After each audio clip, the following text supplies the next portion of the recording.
মহান দার্শনিক ফ্রেডেরিক অ্যাঙ্গেলসের 205তম জন্মদিন পালন করা হয় মেলার মাঠে ত্রিপুরার সিপিআইএম রাজ্য দপ্তরে। উপস্থিত ছিলেন সিপিআইএম রাজ্য সম্পাদক জিতেন্দ্র চৌধুরী, প্রাক্তন বিধায়ক সুধন দাস সহ সিপিআইএম এর নেতৃত্বরা। সিপিআইএম রাজ্য সম্পাদক জিতেন্দ্র চৌধুরী বলেন, এই দিনে জার্মানি ফ্রেডেরিক অ্যাঙ্গেলস জন্মগ্রহণ করেন।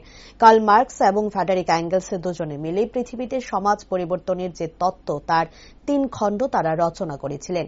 কার্ল মার্কসের জীবন দশাতে প্রথম খণ্ড বের হয়েছিল এই পুঁজির এবং পরবর্তী সময়ে ফ্রেডেরিক অ্যাঙ্গেলস অবশিষ্ট 2টি খণ্ড প্রকাশ করেন।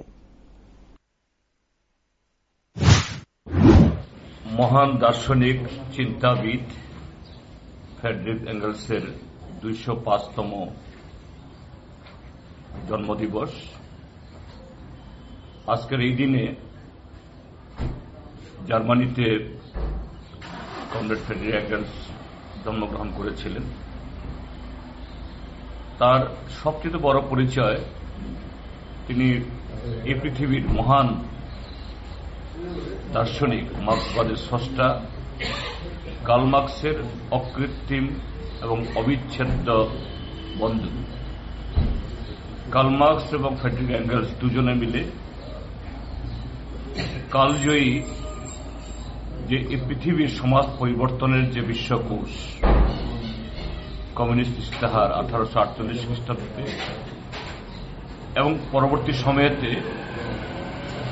এই সমাজ পরিবর্তনের জন্য এ যাবৎ পৃথিবীতে যে সবচেয়ে জীবন্ত যে দলিল বা গবেষণাপত্র, যা কিছু বলা যায় পুঁজি, যার অন্য নাম ক্যাপিটাল বা দাস ক্যাপিটাল, তার 3 খণ্ড কার্ল মার্কস এবং ফ্রেডেরিক অ্যাঙ্গেলস দুজনে মিলে রচনা করেছিলেন।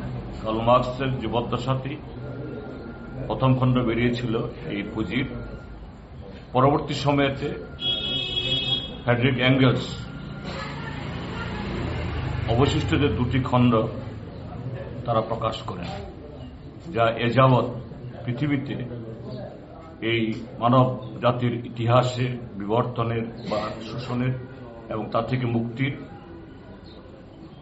সবচেয়ে জীবন্ত দলিল এবং পৃথিবীর